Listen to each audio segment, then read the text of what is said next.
माननीय मुख्यमंत्री जी ने कल इस पे प्रेस कॉन्फ्रेंस की है और 25 सितंबर से इसके लागू करने की बात माननीय मुख्यमंत्री जी ने घोषणा की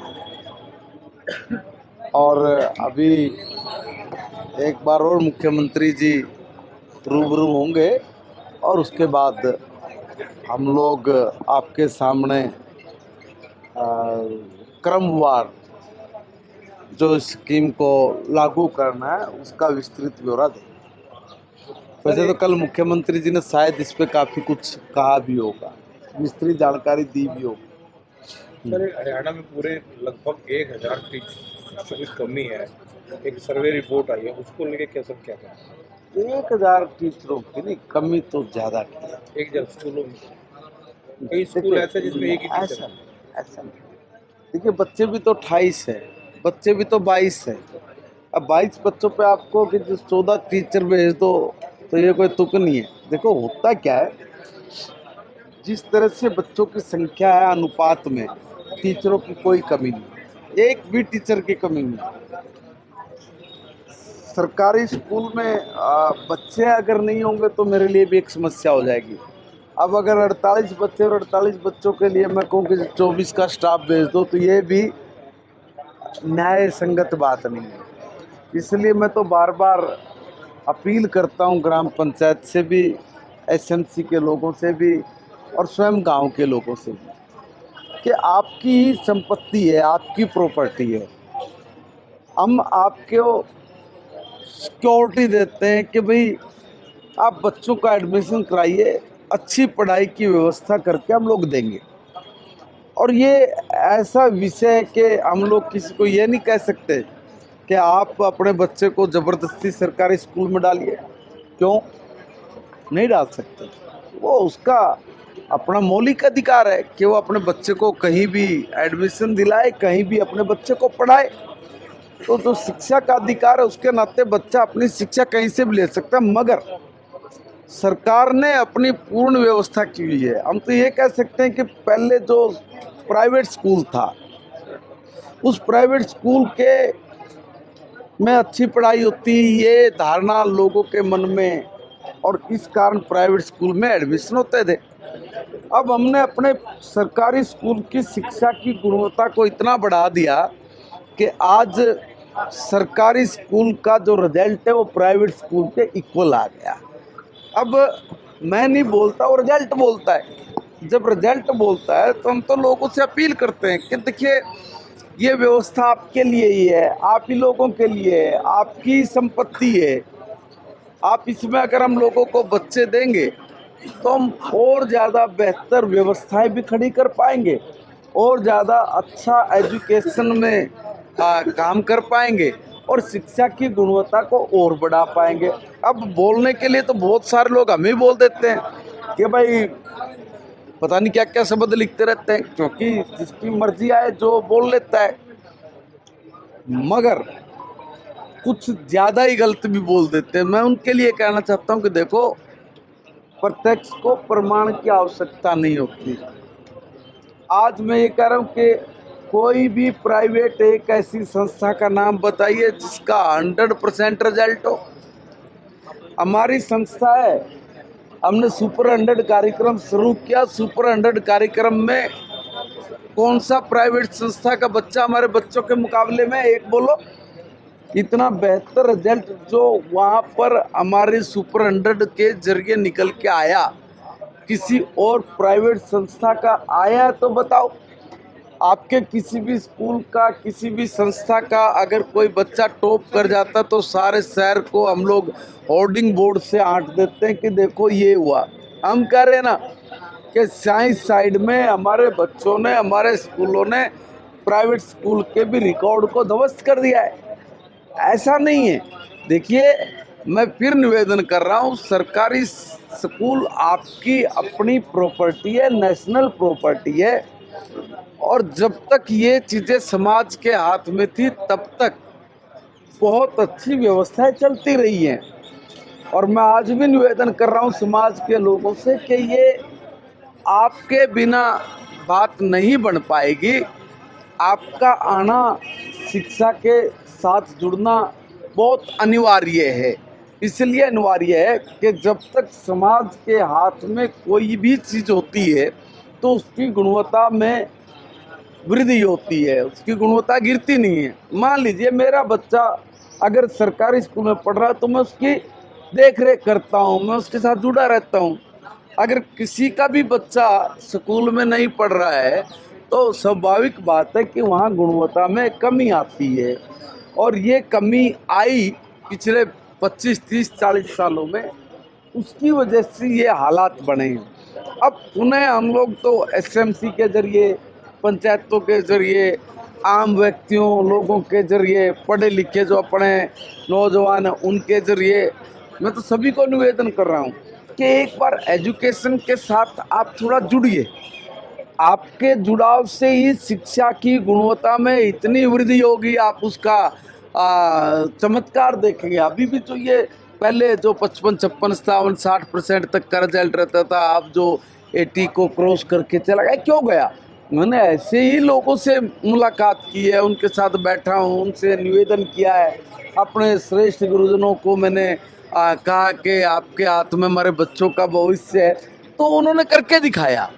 तो मैं निवेदन कर रहा हूँ कि थोड़ा सा आपकी सहभागिता वास्तव में एक बहुत बड़े नव निर्माण में अपनी भूमिका अदा करेगी। इसलिए समाज के हर व्यक्ति से मेरा निवेदन है कि आप भरोसा करिए, ये आपकी संस्था है, स्कूल आपकी प्रॉपर्टी है, नेशनल प्रॉपर्टी है। आप इस स्कूल में अपने बच्चों को पढ़ाओगे तो हमने अच्छे टीचरों की व्यवस्था की है। आप कमाल करिए कि आप किसी भी स्कूल में एडमिशन कराते हो तो स्कूल का ब्रांड देखते हो कि देखो भाई ये फला स्कूल है तो इसलिए उसमें एडमिशन करा दो। आप कभी उस स्कूल में ये देखते हो कि भाई ये जो टीचर है इसकी क्वालिफिकेशन क्या है, ये कितना पढ़ा लिखा है? एक भी बताओ, किसी ने भी पूछा हो? और हमारे सरकारी स्कूल में किसी को पूछने की भी ज़रूरत नहीं है। क्यों ज़रूरत नहीं है? क्योंकि वो इतने टेस्ट क्लियर करने के बाद ही टीचर बनता है। तो इसलिए एक अच्छे टीचर के जरिए अच्छी व्यवस्था हम लोग स्कूलों में उपलब्ध करा रहे हैं। अभी मैंने लैब्स के जरिए ये तय किया, हमने, सरकार ने, माननीय मोदी जी ने, माननीय नायब सैनी जी ने, कि हम लोग बच्चों के को सिखाएं, वो प्रैक्टिकली कुछ ऐसा करें कि वो किसी भी काम को करने में उनको आसानी हो, वो जल्दी समझ सके। इसलिए अलग अलग तरह की लैब्स वो हम लोग अभी स्थापित करने लग रहे हैं। 786 स्कूलों में हमने अभी किया है। अब धीरे धीरे करके हम लोग इसकी व्यवस्था को और बढ़ा रहे हैं और इसमें वृद्धि कर रहे हैं। और उस आप धरने देते थे, प्रदर्शन करते थे, तब भी आपकी एफआईआर दर्ज नहीं होती थी। उदाहरण, सरिता नाम की एक महिला अपने पति के बचाव के लिए, उसको छुड़वाने के लिए थाने में जाती है। इनकी पुलिस उस वक्त उस महिला के साथ बलात्कार करती है। इनके टाइम में रक्षक ही भक्षक थे। वो महिला अपने पति के लिए भी, अपने खुद के लिए भी गुहार लगाती रही, पूरे प्रदेश में घूमती रही, कौन से दरवाजे पर नहीं गई। ये कांग्रेस की राज की बात कर रहा हूँ। ऐसा ही काम पूर्ववर्ती सरकारों में भी रहा है। ऐसे अनेक उदाहरण हैं। वो महिला डीजीपी ऑफिस के सामने जाके जहर खाती है, सारा प्रदेश उठता है, पंचायतें होती हैं, उसके भी 1 सप्ताह के बाद एफआईआर दर्ज हुई। हमारे यहाँ 0 एफआईआर है, 0 एफआईआर। 1 मिनट से पहले आप ऑनलाइन भी इस व्यवस्था के साथ जुड़ के अपनी घटना की जानकारी दे सकते हैं, उसकी एफआईआर तुरंत दर्ज होती है। इतना बड़ा परिवर्तन है। इतने बड़े परिवर्तन के बावजूद भी इनकी आंखों पर जो चश्मा है, शायद उस चश्मे में अब कुछ नज़र नहीं आता। इसलिए मैं कांग्रेस के लोगों को भी और दूसरे दल के लोगों से भी कहूँगा कि भाई आप एक ऐसी घटना बताइए कि जिसमें कहीं भी नायब सैनी की पुलिस ने कोताही बरती हो और उस पर घंटों में उस आपराधिक मामले को दर्ज करके मुजरिमों को ना पकड़ाओ। शहर में ओड इवन नंबर और सोमवार को शहर बंद होने की प्लानिंग होगी, मार्केट बंद रहेगी। मैं एक बार इसकी पूरी जानकारी लूंगा, अभी मेरे पास इस तरह की कोई जानकारी नहीं है। सर, कांग्रेस कह रही है कि 10 लाख राशन कार्ड काट दिए और इसे सबसे बड़ा फ्रॉड बता रही है कांग्रेस। देखिए, ये कुछ भी कहने लग जाते हैं। ये पहले तय करें कि आपको बोलना क्या है, कहना क्या है, लोगों में आपको मैसेज क्या भेजना है। जब 1,80,000 से ज़्यादा की इनकम किसी की होगी तो स्वाभाविक बात है उसका नाम उस व्यवस्था से कटेगा। अब आप ये कह रहे हो कि ये भी नहीं काटो, अब दूसरी तरफ आप ये भी कह रहे हो कि भाई जो लोगों को सरकारी लाभ मिलना चाहिए वो लाभ नहीं मिल रहा है। हम जो पात्र व्यक्ति है उसको उसका लाभ मिले ये जरूरी है, और जो व्यक्ति एक रेखा से ऊपर चला जाए, जो लिमिट है उसको क्रॉस कर जाए, वो अपने पैरों पे खड़ा हो रहा है। जो व्यक्ति अपने पैरों पे खड़ा हो रहा है, स्वाभाविक बात है उसको उस व्यवस्था का लाभ नहीं मिलेगा। फैमिली आईडी में सर कई मीटर चढ़ा दिए गए सर, लेकिन जो चढ़े हैं उसको दुरुस्त किया जा रहा है, उसको ठीक किया जा रहा है। 25 सितंबर को भाजपा कार्यालय का उद्घाटन होने जा रहा है सरकार। बहुत सुखद और अच्छा लगेगा।